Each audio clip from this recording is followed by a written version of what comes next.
Сәлеметсіздер ме, құрметті тыңдаушылар? Бүгін біз 11-ші дәрісті өтеміз. Шағын архитектуралық формалардың түрлері мен ерекшеліктері. Бұнда қарастырылатын сұрақтар: шағын архитектуралық формалардың түрлері, ерекшеліктері. Шағын архитектуралық форма дегенімізде формалардың түрлері, шағын архитектуралық форманың ерекшеліктері туралы айтып кететін боламыз. Шағын архитектуралық форманың түрлері мен ерекшеліктері. Жалпы шағын архитектуралық формалар бұл біздің қоршаған орта кешенді эстетика мен функционалдығын қамтамасыз ететін маңызды элементтер. Олар көбінесе саябақтар, қоғамдық орындар және жеке аумақтарда орналасады. Бұл презентацияда шағын архитектуралық формалардың негізгі түрлері мен олардың ерекшеліктерін қарастыратын боламыз. Әр форманың өзіндік ерекшелігі мен мақсаты бар, сондықтан оларды дұрыстап таңдау, айналаны суландыру мен пайдалану ыңғайлылығын арттырады. Бұл презентацияда кіші архитектуралық формалардың түрлерімен танысамыз, олардың ерекшеліктері мен ландшафт дизайндағы рөлін қарастырамыз. Ландшафт дизайны қызығушылық танытатын адамдар үшін бұл өте пайдалы болып келеді. Шағын архитектуралық форма дегеніміз не? Бұл табиғи немесе жасанды материалдардан жасалған, белгілі бір функция мен сәндік мәні бар, сондай-ақ өз орындалған ландшафтты толықтыратын құрылымдар. Бұл элементтер ландшафтты дизайнда адамға қажеттілікті туғызатын функционалдық және эстетикалық шарттарды қамтамасыз етеді. Шағын архитектуралық формалар мыналар болуы мүмкін. Бұл әртүрлі сәулет элементтері мен құрылымдар, түрлі функционалды орындайтын құрылғылар. Шағын архитектуралық формалардың негізгі міндеттері бұл функционалдық, эстетикалық болып бөлінеді. Функционалдық яғни уақытша немесе тұрақты орынды жабдықтау адамдардың ыңғайлылығын, демалуын қамтамасыз етеді. Эстетикалық бұл ортаның көркемділік деңгейін арттырады, бақша немесе саябақтың жалпы ландшафтын толықтырады. Көрнекті жарықтандыру құрылғылары бұларға латындар, акцентті жарықтар жатады. Яғни жол шамдары бұл жаяу жүргіншілер жолдарын жарықтандыру үшін пайдаланылады, қауіпсіздікті арттырады. Латындар бұл эстетикалық көрініс пен романтикалық атмосфераларды қосады. Акцентті жарықтар бұл арнайы объектілерді немесе жасыл желектерді жарықтандырады. Келесі, жалпы шағын архитектуралық формалардың бірнеше түрлері бар. Оның бірі саябақ мүсіндері. Жалпы мүсіндер ландшафттың көркемділігін арттыратын шағын архитектуралық формалардың маңызды түрі болып табылады. Олар табиғи және жасанды материалдардан жасалуы мүмкін және әртүрлі тақырыпта болуы мүмкін. Мысалы, аңдар, адамдар, тарихи немесе морфологиялық бейнелер, абстракциялар. Олардың материалдары мәрмәр, тас, бетон, металл немесе ағаштан жасалынады. Функциясы декоративті және символдық маңызы бар. Бұның ерекшелігі, яғни саябақ мүсіндері әртүрлі металдардан жасалынып, олардың көлемі мен стилі әртүрлі болуы мүмкін. Олар көз тартарлық элементтің бірі болып табылады. Келесі, су элементтері, кішігірім бассейндер. Бұнда фонтандар, су ағыстары ортаны жаңартып, тыныштық сезімін тудырады. Оларды дизайн әртүрлі етіп жасалынады дизайндары. Кішігірім бассейндер айналадағы ландшафтпен үйлесіп, эстетикалық тартымдылық береді. Бұл элементтер көбінесе декоративті және демалуға арналған. Жалпы су қоймаларының бөлшегі ретінде субұрқақ пен фонтандар саябақтарға немесе бақтардағы тыныштық пен сұлулықты қосады. Олар жасанды су көздерін жасау арқылы судың әсем ағысын және оның дыбысын бақшаға естіртеді. Субұрқақтар биік және көптеген бағыттарға су шашатын құрылғылардан жасалынады. Фонтандар судың әсем әрі тұрақты ағуына декоративті құрылады. Субұрқақтың түрлері бұл классикалық, заманауи, декоративті субұрқақтар бар. Материалдары бұлар тастан, металлдан, шыны сияқты материалдардан жасалынады. Жарықтандыру бұл яғни кешкі көріністер жақсартатын жарықтар орналастырады. Көпірлер яғни біздер ландшафттық архитектураның негізгі элементтері болып табылады. Көпірлерде олар функционалдылығы, яғни өзендер мен жасанды су қоймалары арқылы өтуге мүмкіндік береді. Дизайны әртүрлі стильде жасалынады. Ағаш, тас, металл. Ландшафтпен үйлесімі, көпір айналадағы табиғатпен үйлесімді болуы керек. Бағандар мен перголалар. Жалпы бағандарды көлеңкелі аймақтарда құруға арналған өрмелі өсімдіктерді қолдану үшін пайдаланады. Дизайны әртүрлі стильде болуы мүмкін. Рустикалық, заманауи жатады. Жалпы осы бағандар мен перголалар бұл сәулет элементінің кеңістікті бөлуге, ерекше ауыр мен стиль жасауға көмектеседі.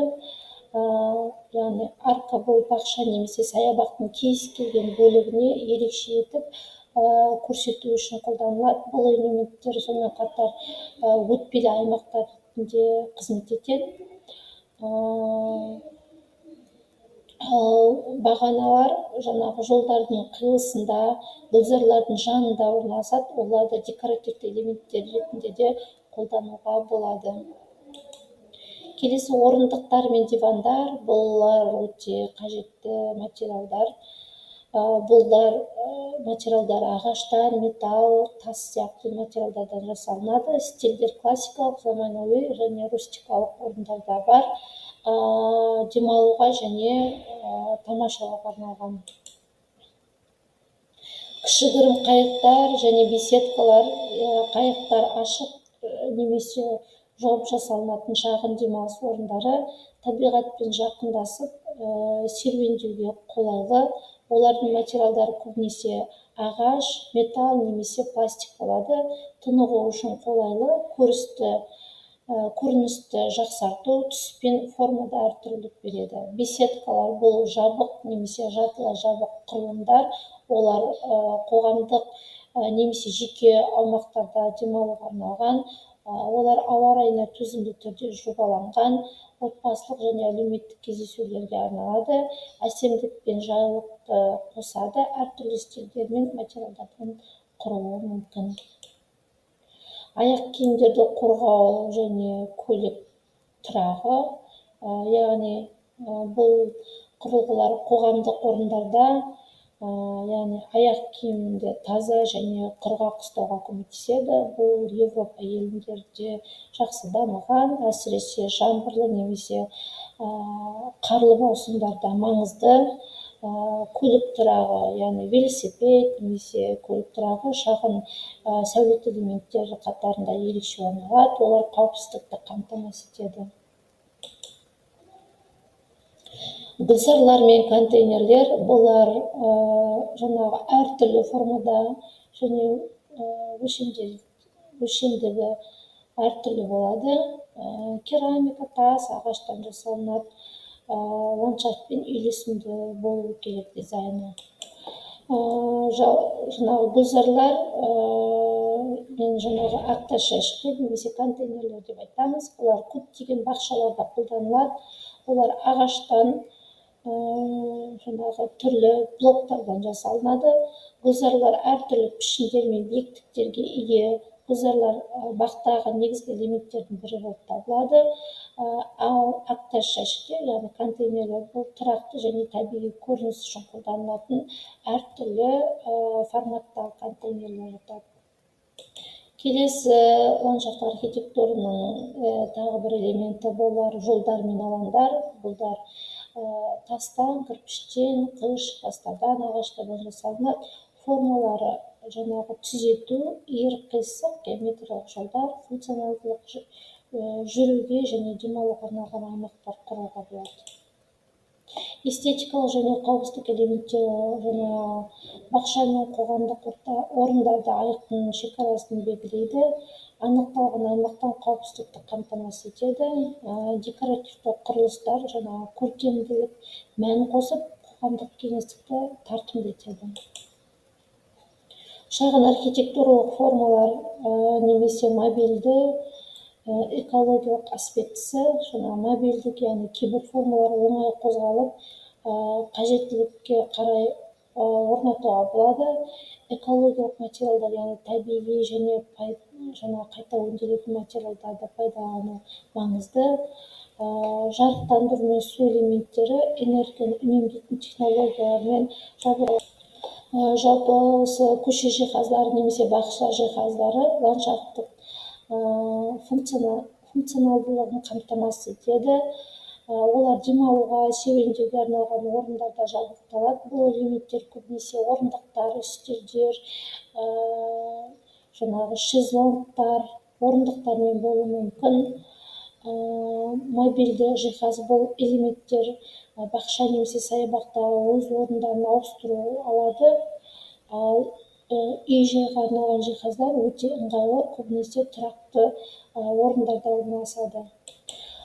Кіші архитектуралық формалы ландшафт дизайнының маңызды бөлігі болып табылады. Олар кеңістікте әсемдеп, функционалды етеді. Бұл формаларды дұрыс таңдау арқылы сіз бірегей және тартымды ландшафт жасай аласыз. Жалпы қорытындылай келе, ландшафт дизайнға ерекше назар аударуымыз қажет. Шағын формалар функционалдылықпен қатар эстетикада арттырылуы тиіс. Экологиялық таза материалдар мен технологияларды қолдану маңызды. Формалардың орналасуы мен түрлі тұрғындардың өмір сапасын арттыру бағытталуы қажет. Тағы айтып кететін негізгі жайт бар. Бұл шағын архитектуралық формалардың ерекшеліктері, бұлар эстетикалық функциясы. Шағын архитектуралық формалы ландшафтты әсемдеп, жалпы бақтың немесе саябақтың бейнесін ерекше қылып көрсетеді. Олар барлық элементтерді біріктіріп, үйлесімділік құруға ықпал етеді. Функционалды сипаттамаларын тоқтайтын болсақ, шағын архитектуралық формалар негізгі міндеті адамдарға ыңғайлы орындар мен жағдайлар жасайды. Бұл құрылымдық тынығу орындары, көлеңкені қамтамасыз ету, суару жүйелерін орналастыру, қоршауларды орнату сияқты көптеген функциялардың мақсаттарды орындауы мүмкін. Табиғи және жасанды материалдардың үйлесімі, яғни шағын архитектуралық формаларда құруда табиғи және жасанды материалдар қолданылады. Табиғи материалдар бұл тас, ағаш, металл, көбінесе табиғи әсер қалдыру үшін қолданады. Ал жасанды материалдар бұл бетон, пластик, ұзаққа созылатын әрі жеңіл конструкциялар үшін тиімді болып келеді. Экологиялық әсеріне тоқтайтын болсақ, бұл қазіргі таңда экологиялық таза материалдарды қолдану, энергияны үнемдеу және табиғатты қорғау маңызды. Шағын архитектуралық формалардың табиғатпен үйлесімінде болуға бағытталған. Құрылымдылық бірліктілік, құрылымдылықта ұзақ уақыт бойы өз функциялары сақталу үшін біліктілігі мен сапасы құрылымы болуы тиіс. Бұл әсіресе баспалдақтар, алаңдар, қоршаулар сияқты үлкен элементтер үшін маңызды болып келеді. Көңіл қойып тыңдағандарыңызға рахмет. Осымен дәріс аяқталды.